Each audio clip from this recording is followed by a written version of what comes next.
na nga mga tropa. Yan, kararating lang natin ngayong hapon. Friday afternoon. Yan.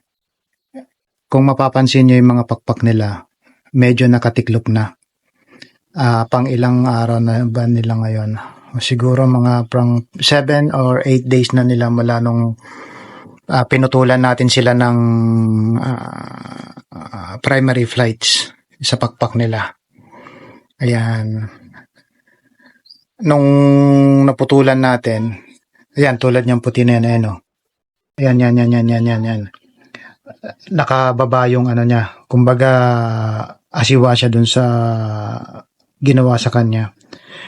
Ngayon, mapapansin mo, karamihan ng kasama niya, assist na dun sa nangyari. Kumbaga, nakasnappy na yung mga pakpak nila. Ayan, nagbabadya na yan na malapit ng mabunot yung balahibo na ginupit natin. Ayan. Pakita natin kung ang napansin ko pala sa kanila, mga tropa, lumakas silang kumain.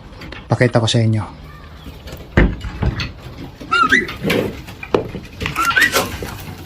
Yan. Yan ang pagkain nila. Hapunan nila.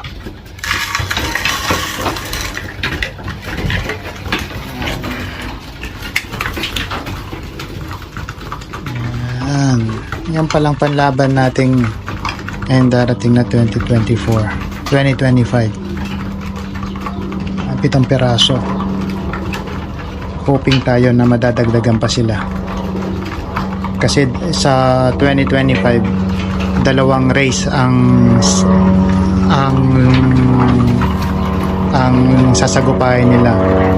Yung young bird sa March, somewhere in October or September naman yung old bird.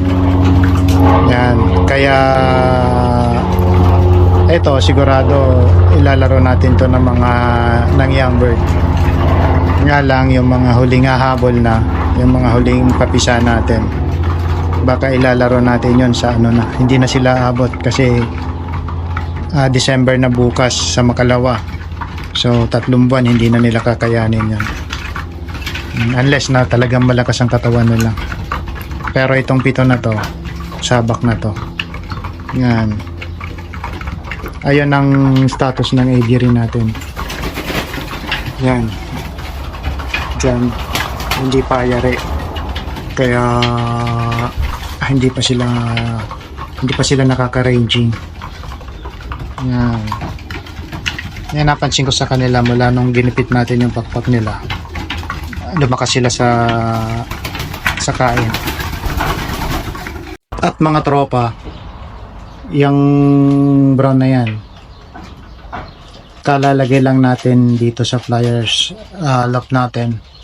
Hindi pa talaga nakahiwalay yan. Ganyan ako mag-train ng yung tawag dito, iwawalay mo na siya dun mula dun sa pagsubo ng mga magulang niya. Hindi ko binibigla. Tinano ko sa kanya kung saan kumakain yung mga kasama niya, paano minom, tapos para hindi siya mabigla. Mamaya, pagkatapos kumain ng mga yan, ibabalik ko siya dun sa magulang niya para doon naman siya masubuan. Yan. Hindi ko ugali na bibiglain ko siya ng ganyan kasi may hirapan siya. Yung babagsak masyado yung katawan niya. Hindi niya alam paano kumain, paano tumuka, tapos paano minom. Ngayon, mga 1 linggo yan ganyan. Pagpapakainin ko yung mga flyers, ilalagay ko siya at magkaroon siya ng idea na ganito ang dapat gawin. Dito siya kakain, dito siya dudumi, at dito siya dadapo.